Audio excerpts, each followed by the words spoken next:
नमस्कार, स्वागत है आप सभी का वाइब्रेंट बिहार झारखंड में। मैं हूं आपके साथ मुदिता त्रिपाठी। क्या बिहार में शराबबंदी का कानून सिर्फ एक दिखावा बनकर रह गया है? क्या सरकार के अपने ही मंत्री अब इस कानून की धज्जियां उड़ाने लगे हैं?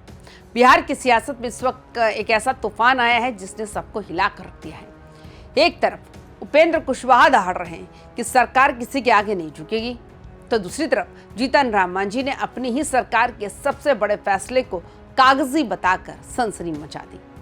आखिर मांझी ने ऐसा क्यों कहा कि माफिया खुलेआम घूम रहे हैं और गरीब जेल में सड़ रहे हैं? क्या नीतीश कुमार के इस ड्रीम प्रोजेक्ट में अब दरार पड़ चुकी है? आज की इस विशेष रिपोर्ट में हम आपको दिखाएंगे बिहार की राजनीति का वो चेहरा जिसे अक्सर छिपाया जाता है। तो वीडियो के अंत तक बने रहिए, क्योंकि मांझी का नया क्रिकेट प्लान क्या है ये जानकर आप भी हैरान रह जाएंगे। शुरुआत करते हैं उपेंद्र कुशवाहा के उस बयान से जिसने विपक्ष की बोलती बंद करने की कोशिश की है। राज्यसभा सांसद उपेंद्र कुशवाहा ने साफ कर दिया है कि शराबबंदी कोई चुनावी स्टंट नहीं है, बल्कि समाज को सुधारने का एक महायज्ञ है। उन्होंने विपक्ष पर सीधा हमला बोलते हुए कहा कि सरकार किसी के दबाव में आकर इस कानून को वापस नहीं लेगी। कुशवाहा का कहना है कि विपक्ष जनता के बीच भ्रम फैला रहा है। उन्होंने तेजस्वी यादव पर भी तंज कसा और कहा कि बिहार में तो उनकी जमीन खिसक चुकी है, अब वो बंगाल में अपनी किस्मत आजमा रहे हैं, लेकिन वहां भी उन्हें नाकामी ही मिलेगी। कुशवाहा के लिए शराबबंदी एक पवित्र कदम है, लेकिन क्या जमीनी हकीकत भी यही है? उपेंद्र कुशवाहा जहां इसे समाज सुधार कह रहे हैं, वही विपक्ष का आरोप है कि ये कानून अब सिर्फ उगाही का जरिया बन चुका है। विपक्ष का कहना है कि बिहार में शराब बंद नहीं हुई, बल्कि उसकी होम डिलीवरी शुरू हो गई है। तर्क ये दिया जा रहा है कि सरकार को मिलने वाला राजस्व यानी रेवेन्यू का भारी नुकसान हो रहा है, जबकि वो पैसा अब सीधे माफियाओं और भ्रष्ट अधिकारियों की जेब में जा रहा है। कुशवाहा ने भले ही इसे पवित्र यज्ञ कहा हो, लेकिन विपक्ष सवाल उठा रहा है कि इस यज्ञ में बलि सिर्फ गरीबों की ही क्यों चढ़ रही? क्या वाकई ये कानून बिहार की अर्थव्यवस्था को खोखला कर रहा है? ये एक ऐसा सवाल है जिसका जवाब सत्ता पक्ष के पास भी गोलमोल है। कुशवाहा जहां सरकार का बचाव कर रहे थे, वहीं गया की धरती से जीतन राम मांझी ने वो कह दिया जो कोई विपक्षी नेता भी शायद इतनी बेबाकी से ना कह पाए। मांझी ने कहा कि हकीकत में शराबबंदी सिर्फ फाइलों और कागजों में दबकर रह गई। जमीनी स्तर पर माफियाओं का राज चल रहा है। मांझी का सबसे बड़ा आरोप यह था कि बड़े बड़े शराब तस्कर और बालू माफिया पुलिस की नाक के नीचे मौज कर रहे हैं, जबकि जो गरीब आदमी एक पाव भी पी लेता है तो उसे जेल के सलाखों के पीछे डाल दिया जाता है। मांझी के इस बयान से सरकार की किरकिरी कर दी है। क्या ये सच है? प्रशासन की पकड़ माफियाओं पर कमजोर हो गई है? जीतन राम मांझी ने जो कहा वो बिहार के लाखों परिवारों की कड़वी सच्चाई है। आंकड़ों पर गौर करें तो शराबबंदी कानून के तहत जेल जाने वालों में 80% से ज्यादा लोग दलित, पिछड़े और बेहद गरीब तबके से आते हैं। मांझी का इशारा इसी तरफ है कि जो बड़ा माफिया ट्रकों के ट्रक खपा देता है उसे पुलिस हाथ तक नहीं लगाती, लेकिन जो दिहाड़ी मजदूर शाम को अपनी थकान मिटाने के लिए थोड़ी सी भी पी लेता है, उसका पूरा परिवार सड़क पर आ जाता है। मांझी ने तो यहाँ तक कह दिया कि पुलिस और माफिया का गठजोड़ इतना मजबूत है कि सरकार चाह कर भी उसे तोड़ नहीं पा रही है। क्या ये कानून वाकई अमीरों के लिए ढाल और गरीबों के लिए काल बन गया है? सिर्फ बयानबाजी ही नहीं, मांझी अब जमीन पर भी अपनी ताकत बढ़ा रहे हैं। हम पार्टी के सदस्यता अभियान को धार देने के लिए उन्होंने गया में बड़ी घोषणा की।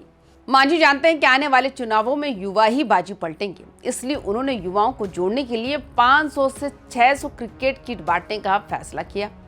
वो गांव-गांव जाकर पार्टी का विस्तार कर रहे हैं, यानी एक तरफ सरकार की नीतियों पर सवाल और दूसरी तरफ अपनी नई फौज तैयार करना। मांझी का ये डबल गेम क्या रंग लाएगा ये देखना तो वाकई दिलचस्प होगा। अब बात करते हैं मांझी के उस क्रिकेट वाले दांव की। अक्सर नेता रैलियों में वोट मांगते हैं, लेकिन मांझी ने गया में क्रिकेट किट का पासा फेंका है। जानकार इसे अपने आने वाले चुनाव की तैयारी मान रहे हैं। मांझी जानते हैं कि बिहार का युवा अब सिर्फ भाषणों से नहीं बहलने वाला, बल्कि उसे जुड़ाव चाहिए। युवाओं को 500-600 क्रिकेट किट बांटने का मतलब है बूथ स्तर पर अपनी पकड़ बनाना। हर किट के साथ एक टीम जुड़ेगी और हर टीम के साथ पार्टी का नाम। ये एक तरह की स्पोर्ट्स पॉलिटिक्स है जिसे मांझी बहुत साइलेंट तरीके से खेल रहे हैं। क्या क्रिकेट की पिच पर मांझी अपनी राजनीतिक पारी को और लंबी कर पाएंगे? बात तो सिर्फ बिहार तक सीमित नहीं रही है। मांझी ने तो बंगाल की मुख्यमंत्री ममता बनर्जी के बयानों पर भी पलटवार किया और कहा कि ये सब चुनावी माहौल को खराब करने की कोशिश है। साथ ही आने वाले चुनाव को लेकर उन्होंने एक बड़ी चेतावनी भी दी। मांझी ने कहा कि इस बार फर्जी वोटिंग नहीं चलेगी। बाहरी लोगों को मतदान केंद्रों से दूर रखने के लिए सरकार और प्रशासन पूरी तरह सतर्क है। केवल वास्तविक मतदाता ही अपना वोट डाल पाएंगे। यानी कि मांझी अब सिर्फ शराब पर ही नहीं बल्कि चुनाव की शुचिता पर भी फ्रंट फुट पर खेल रहे हैं। अब सबसे बड़ा सवाल यह है कि क्या कुशवाहा का सुधार जीतेगा या मांझी की हकीकत? बिहार में शराबबंदी को लेकर दो विरोधी सुर सरकार के अंदर ही गूंज रहे हैं। विपक्ष को बैठे बिठाए एक मुद्दा मिल गया। अगर मांझी जैसे वरिष्ठ नेता कह रहे हैं कि कानून फेल है तो फिर जनता क्या सोचेगी? क्या चुनावों से पहले नीतीश कुमार अपनी इस नीति में कोई बदलाव करेंगे या फिर ये सियासत ऐसे ही चलती रहेगी? माफियाओं का ये खेल कब रुकेगा और गरीब को इंसाफ कब मिलेगा? ये बिहार की जनता आज पूछ रही है। अंत में बात उस मुद्दे की जिसने आने वाले चुनाव की सुगबुगाहट तेज कर दी। मांझी ने स्पष्ट चेतावनी दी है कि बाहरी लोगों को मतदान में शामिल नहीं होने दिया जाएगा। अक्सर सीमावर्ती इलाकों में ये शिकायतें आती हैं कि फर्जी वोटर लिस्ट के जरिए चुनाव प्रभावित किए जाते हैं। मांझी का ये बयान इशारा करता है कि एनडीए इस बार एक एक वोट की सुरक्षा के लिए पहरा लगाने वाली है। क्या मांझी का ये कड़ा रुख विपक्ष के उन दावों की काट है जिसमें वो धांधली का आरोप लगाते हैं? राजनीति की ये शतरंज अब बहुत पेचीदा हो चुकी है, जहां शराब, सैंड माफिया और क्रिकेट सब एक ही बिसात के मोहरे हैं। तो दोस्तों, आपको क्या लगता है, क्या जीतन राम मांझी की बात तो सही है, शराबबंदी सिर्फ कागजों पर है, या फिर उपेंद्र कुशवाहा के साथ आप भी मानते हैं कि ये एक जरूरी समाज सुधार है? अपनी राय कमेंट बॉक्स में जरूर दें। कि आपको लगता है कि क्रिकेट किट बांटने से युवा राजनीति में बड़ा बदलाव लाएंगे? बिहार की हर राजनीतिक उठापटक और तीखी बहस के लिए देखते रहिए YBN बिहार झारखंड। वीडियो को लाइक करें, शेयर करें और हमारे चैनल को सब्सक्राइब करना ना भूलें। सच तो कड़वा है, लेकिन हम दिखाते रहेंगे जो सच है वो सच है। जय बिहार, जय हिंद।